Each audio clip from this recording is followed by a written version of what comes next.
Gerald Celente is the publisher of the TrendsJournal. His website is TrendsJournal.com. Mr. Celente started forecasting in 1980s and achieved fame for predicting the 1987 stock market crash, giving advanced warning of the 9/11 attack, and predicting the beginning of the gold bull market when gold was still about $200 an ounce. We're honored and pleased to have Mr. Celente as our guest today on Financial Survival. Thanks for joining us, Mr. Celente. How are you doing today? I'm doing fine. Thank you, Al and Melody, for having me. Well, we're glad to. It's a great honor for us.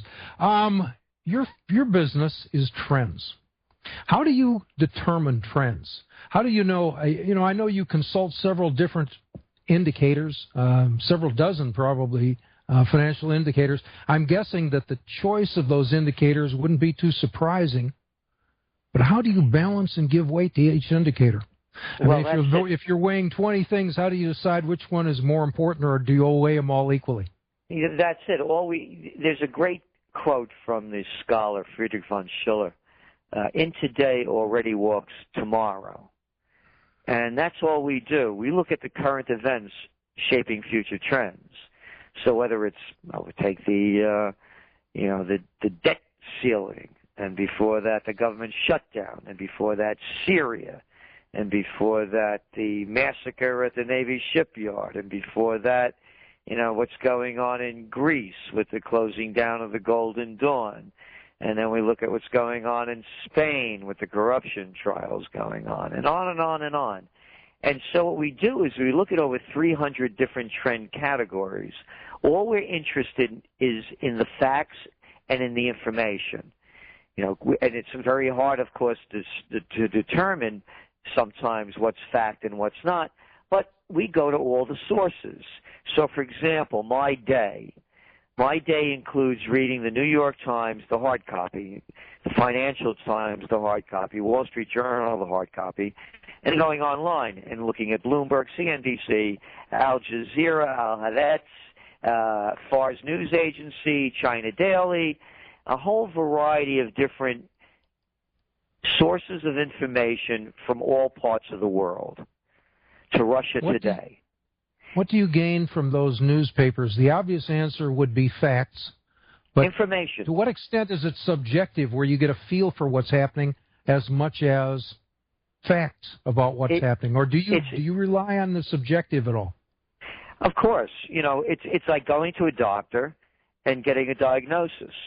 The doctor compiles the facts that are available, and sometimes the facts, don't hold up, but, the test showed that was the fact. But then again, another test shows that it wasn't the fact. But you gather as much facts as you can. What differentiates us from most everyone else is we have no agenda. I'm a political atheist. It's like going to a doctor. You don't care whether it's liberal, conservative, right-wing, left-wing. All you want are the facts and how the facts are going to play out. And so that's what we do. So when we're looking at the information, that's why we get it from all the varied information sources, so we could balance them out against each other. Then we make the decision on, okay, we see the trend. So I'll give you an example. The news in the news. J.P. Morgan Chase is limiting for many customers how much money they could withdraw each month to $50,000. This is the 21st century. $50,000 is not what it used to be. You're a small business. That's not a lot of dough. But they're limiting it. What does that mean? Okay, we start putting the pieces together. I've been talking about this for years. A bank holiday. Does it sound any different to you than having a bank holiday in Cyprus and they're limiting how much money you could take out? Does it sound any different to you than, okay, if you have over the limit of insurance, you're going to get what they call in white shoe boy language a haircut? What haircut? We're going to steal your money. So we look at it like that. We break it down to its simplest element, and then we bring it to another level. And I've learned from two other experiences.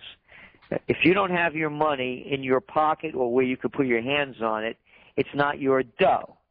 I learned that on 9/11. when I was trying to take money out of CDs because I didn't know if they were going to hit the Indian Point nuclear power plant 45 miles north of New York City. I know the area well. I grew up around here. And if that happened, there would be chaos like no one's ever seen. So I try to cash out my CDs. I'm ready to head to Canada. I figure I could catch a flight out of Canada to anywhere. And I'm only 4.5 hours away. I'm in Colonial Kingston. So what happens? I can't get my money out because CDs are certificates of deposit, and they're traded on Wall Street. Wall Street's closed. Lesson number 2.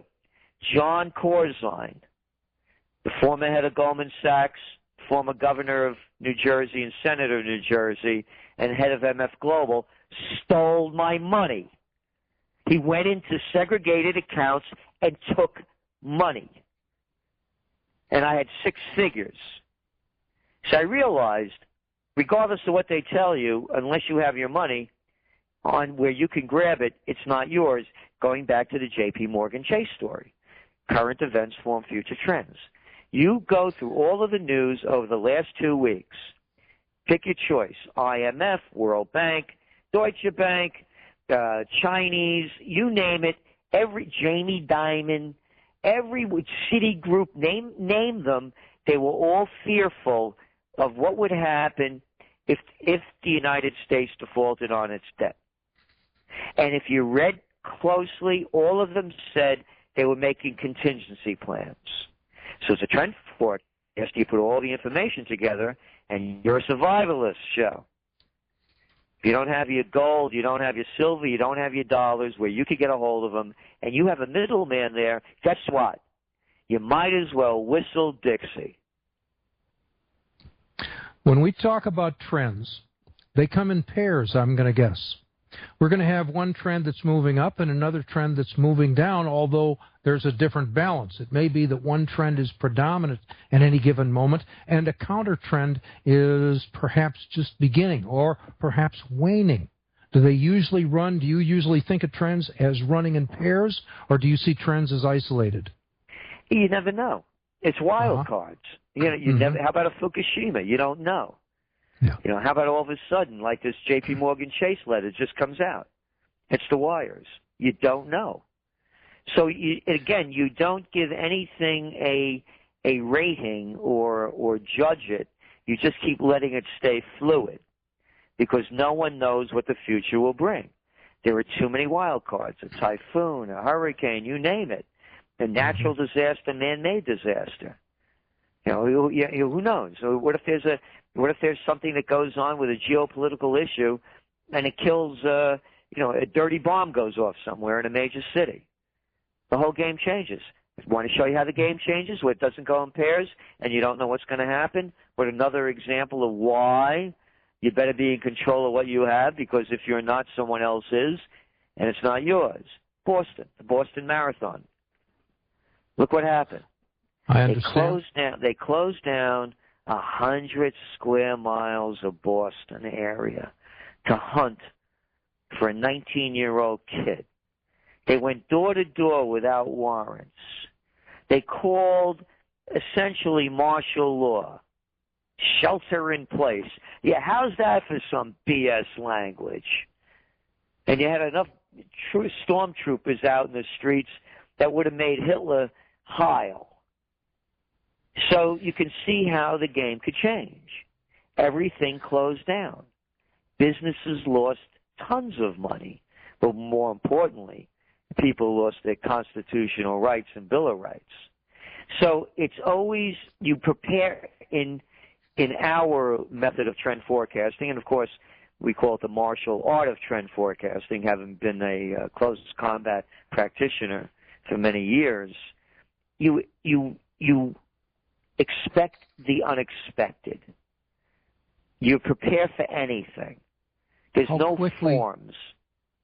How often do you reevaluate your trends? Do you have some trends that sit there and they're still running 6 months and they have no significant change in 6 months, and others are changing perhaps on a daily or even hourly basis? Sure. You take the debt crisis. That was an hourly basis. Mm-hmm. You take the Afghan war. It keeps going on, but we know where the trends are heading. So you have differences, and you have the tapering issue on the economics. You see where it is. Sometimes it accelerates. Sometimes it goes to different levels. Again, there's no set standard to look at this. It's always, again, it's the martial art of trend forecasting, to expect the unexpected. You never know what's going to happen, what's going to come down. You could be a fifth-degree Don, and all of a sudden some maniac walks up behind you and blows your brains out. What you're doing is not simply predicting events per se. When you deal with trends, you are connecting events in the same sense that we connect dots. And I'm going to assume that that's, rather than viewing events as isolated, you're tending to look at a bigger picture and connecting a dot and say that's not isolated, that is in relationship to this other event, which was in relation to another event that was, a month or 6 months or whenever earlier. Roughly, is that roughly correct? That's roughly correct. All things are connected like the blood which unites us all, said Chief Seattle. And that's exactly it. It's all connected. When you're looking at drone strikes in Yemen, riots in Bahrain, a civil war in Libya, unrest in Tunisia, another civil war in Syria, and you keep adding, you have the problems that you have economic chaos in Greece and in Spain and in Portugal, a terrible situation in Italy. You keep putting all of the pieces together. And again, it's not, and then you go coming back to the United States. I mean, what adult, what rational thinking adult could look up to and respect the congressional clowns and senatorial arrogant lightweights and presidents? Go through the list. To me, they say that, this is all political theater. Yeah, I agree. And politics is show business for ugly people. How can people believe this garbage and have these people lead them? So on the survival mode is, you better lead yourself. You better think for yourself and get as many facts as you can, and based on those facts, you make the calls. Some trends are undoubtedly stronger than others and longer lasting. Can you name 3 trends that we can bet the farm on right now? Is that possible? Number one is that there's going to be another financial crisis, and it's going to happen when interest rates go up. You can't keep interest rates at this rate. It's impossible. They're going to have to stop tapering, and that's when you're going to have a worse collapse than 2008. That's number one. Number two, you could call it terrorism. A guy from the Bronx, I call it payback. You can't keep attacking all these countries. When the new numbers came out just yesterday, 500,000 Iraqis have been killed since the United States and that coalition of the willing invaded a sovereign nation for a lie that Saddam Hussein had weapons of mass destruction and ties to Al-Qaeda. I should say 2 lies. You think they hate us?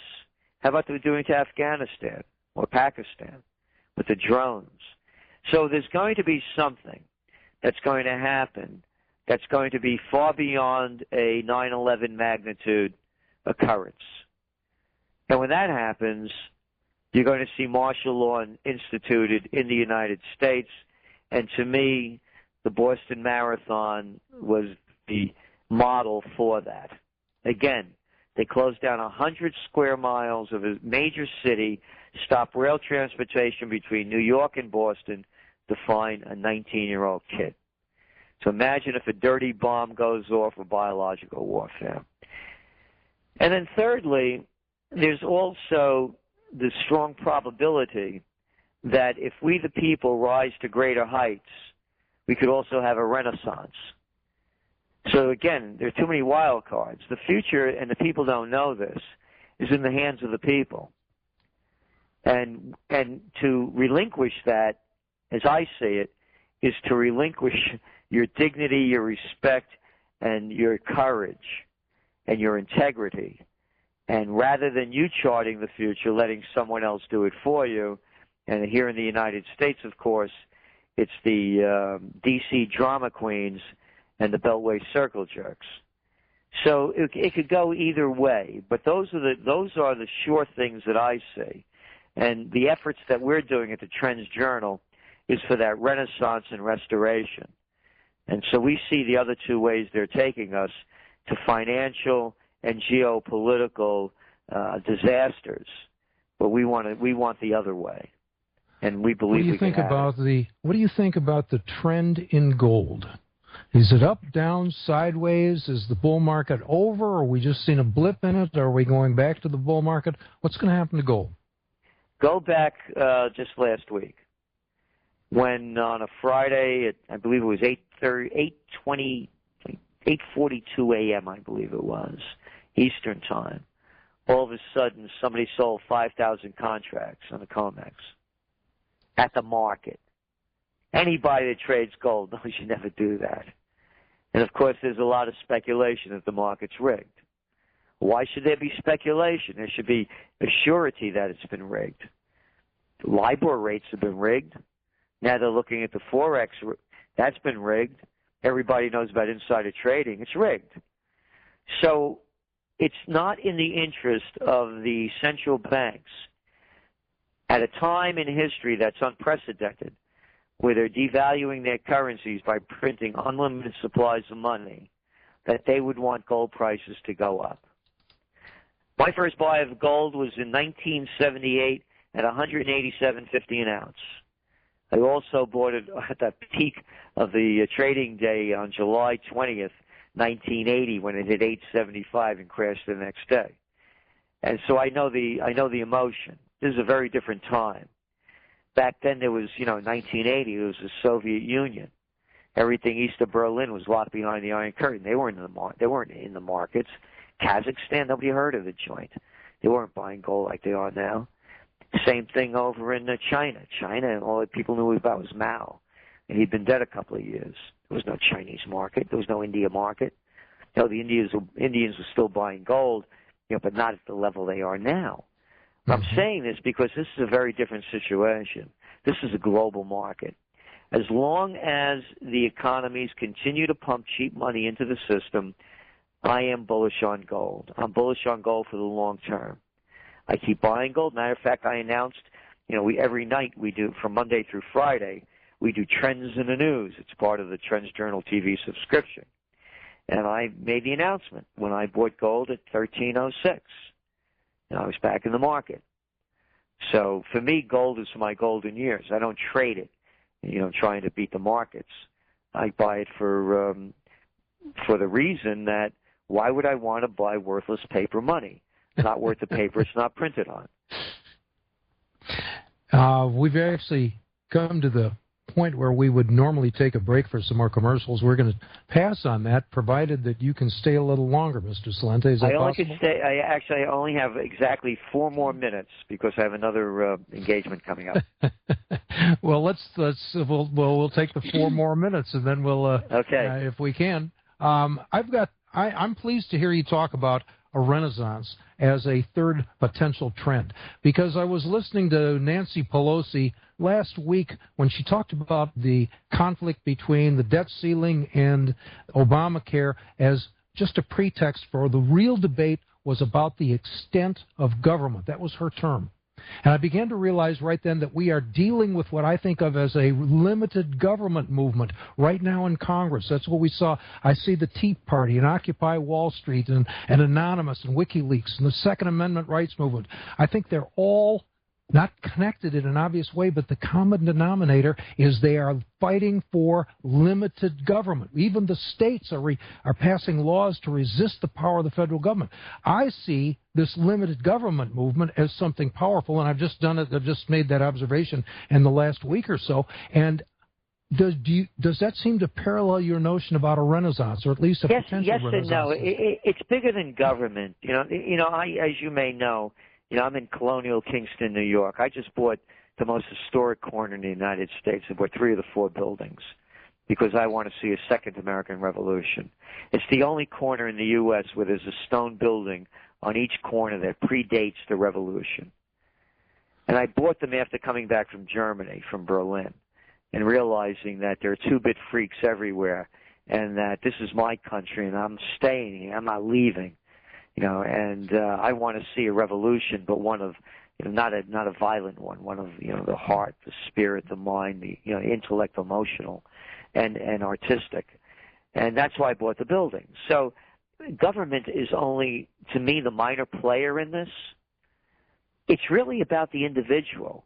If you came to our offices and you see what we have over here, we try to surround ourselves with as much beauty as possible. There's fine art on all the walls, not this, stuff that these guys buy, from these, contemporary artists that they spend ridiculous prices for that looks like a cartoon kid drew it, And we have plants everywhere. We've made a beautiful, beautiful setting to live and work in. And that's what you go back to the Renaissance. The Renaissance followed the Black Plague. 60% of Europe was wiped out. The people realized the lives that we're living were destructive. So what did they do? A renaissance, a rebirth, a going back. Alle Romana e all'antica, in the manner of the Romans and the ancients, what they used to say in Florence to describe the quality of their work. When you look at there's no greater metaphor to me than what's happened to Detroit. From Motown to No Town. You look at that website where they have, decaying Detroit, and you look at the beautiful craftsmanship that used to be part of the culture of this country, and you see it going down into dust. And what do they do now? I got an idea. We're going to do two really stupid things, but we're going to call them great. We're going to build big box stores. That's right. They're going to look like a large self-storage unit, and we're going to make people go shopping in there so they could save 1/16 of a cent and think they got a bargain. And then what we're going to do for culture, we're going to take the most violent aspect of society, the criminals that you can't give shoelaces to or belts, that are the most violent people that we have, and we're going to create a whole fashion and music statement out of it. We're going to call it gangster rap, or gangster. And the people are going to dress terribly. They're going to have violent language and act just like they do, play out in the penal system. And we're going to make that a part of our culture. Is it any surprise why we are where we are? More than anything. No, more than anything. And what you seem to be saying is that values are more important, perhaps, than politics. Politics is BS. Uh-huh. That's a lot of crap. I don't need somebody or a woman with a bad attitude telling me what it is. How about this? Try this one on for size. You want to be a public servant? You always use that line when they run for office, right? I got some toilets to clean. How about cleaning up the streets? Politics. How could anybody believe in this crap? And that's what's killing society, is that people still look at Harry Reid, Mitch McConnell, Nancy Pelosi. Why don't you talk about Laurel and Hardy? How could anybody quote these people or look at them as though they are sensible, sensitive human beings? Hey, you want a little more Botox, baby? All of them. The guys, the women, they got more Botox. They keep the Botox industry alive. How can anybody look up to them? The future is in the beauty. We need the Medicis. We need rich people to put money into arts and creativity.